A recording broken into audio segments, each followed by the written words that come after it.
Grubby did in the previous game. So that's Tyrannostand.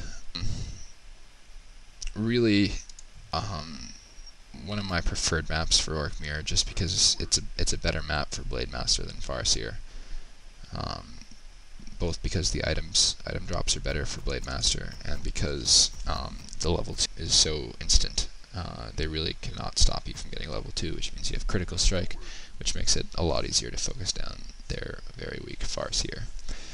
Anyways, games 3 and 4 versus the same player on the same map. They're versus Davin. So please get game 3 up. 1 minute mark, 1x speed, Fog of War off on my point of view. And I'll talk a little bit about Twisted Meadows.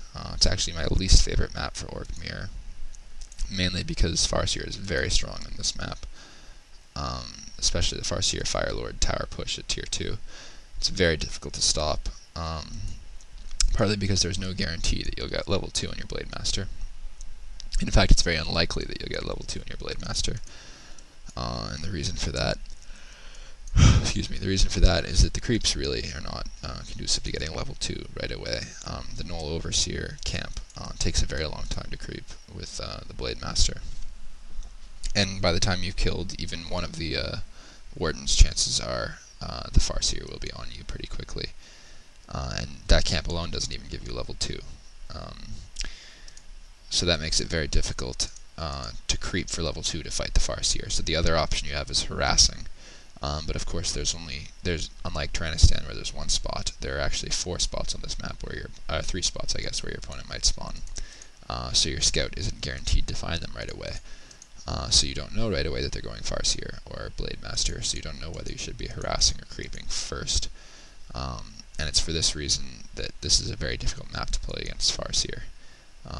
And the reason I avoid it in Orkmere, because I do not like using Farseer when I can avoid it.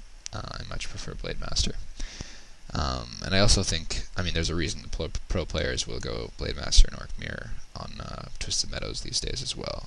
He's the better hero, and if you know what you're doing, you can beat Farseer Firelord pretty easily, if you know what you're doing.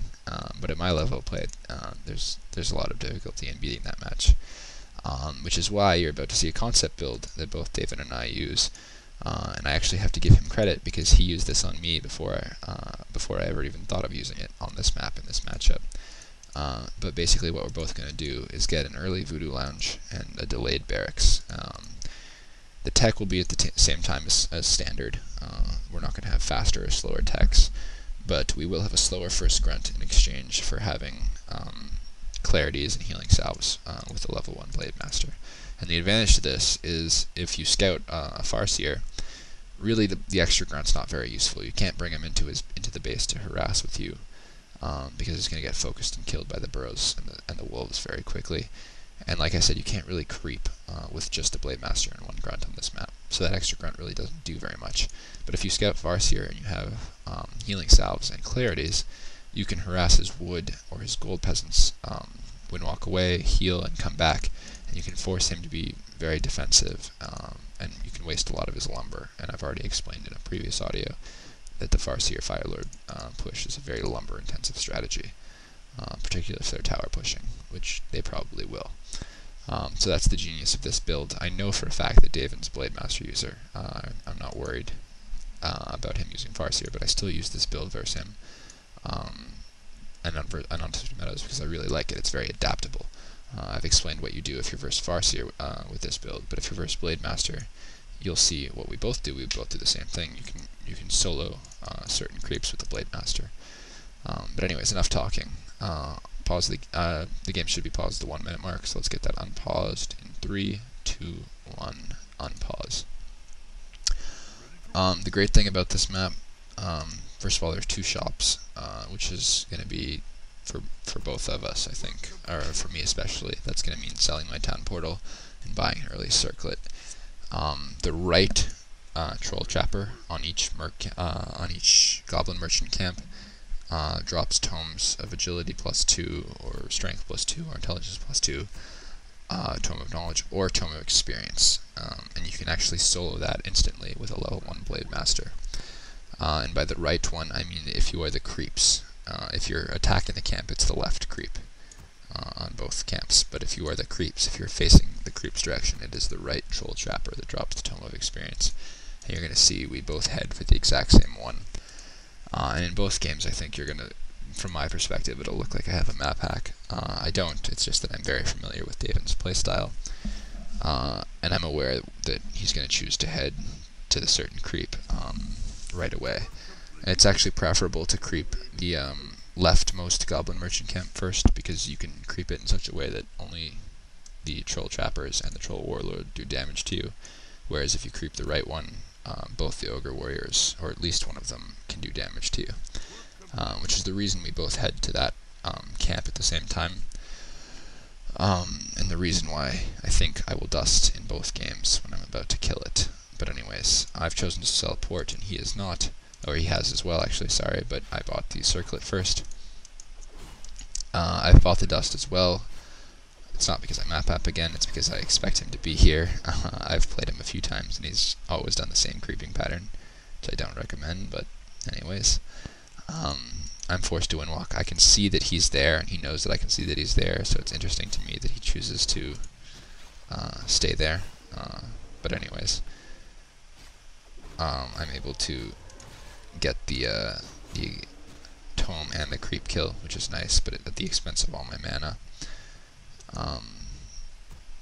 Again, the start really reflects more of my knowledge of Davin's playstyle, but it's also exactly what I would do in Orc Mirror if I scouted Blademaster opponent, which I've scouted. One thing, another trick, you didn't notice perhaps, but my scout peon, I never actually knew. I knew where his base was by intuition, because I saw his scout peon at the left spawn. If he sends a scout peon, it automatically means he's gone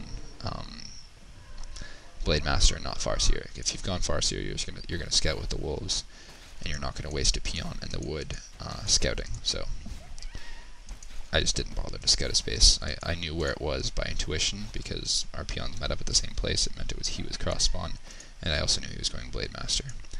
The next difference you should notice or note between us is that he chose to creep for the other tome, whereas I chose to creep my green camp, and now I'm gonna buy boots and creep my orange camp. I don't really recommend what he did, to be honest. I mean, there's the chance that he gets the Tome of Experience, and that would really hurt me.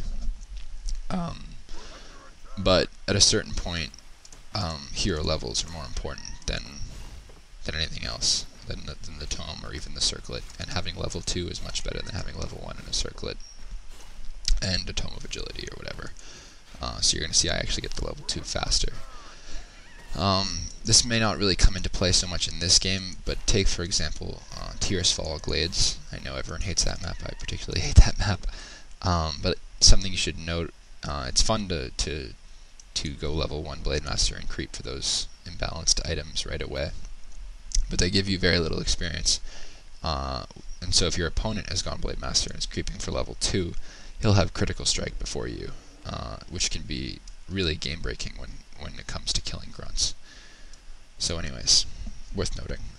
I head to his side of the map. I have level 2. I know when I scouted... did I scout his base? No, I didn't scout his base. I want to see if he's blocked his base off, and he has not blocked his base off, so I'm going to be sending my Blademaster in there to do some damage. On the other hand, he chooses to creep. Again, it's not like you should always harass, but there's an advantage to it. It's very safe. I can leave my grunts in my base. They're protecting my tier 2 at the moment. They're not just being idle. That's true, I could be creeping with them, but I don't know where his army is at the moment. And I'm slowly killing his gold peons. And if you're in the position that he's in right now, I'll say this right away. Do not just let me do damage to the peons in exchange for damage to the Blademaster. Micro your peons and send your blade back. Because if I do just do damage to them, even if I don't kill any on the first trip, they're all going to be red, and on the second trip, you're going to be forced to either rebuild a lot of them or keep them in the burrows a lot, neither of which is good for you. The other thing to note, because he knows that I'm in his base, because I've forced him to micro his peons, he's not building his tier 2. And again, looking at my base, my tier 2 is already up, my Shadow Hunter's out. I know exactly where his army was because I just passed it. So I know first of all, that he's forced into a position of defense. He's defending his base. He's defending his vulnerable tier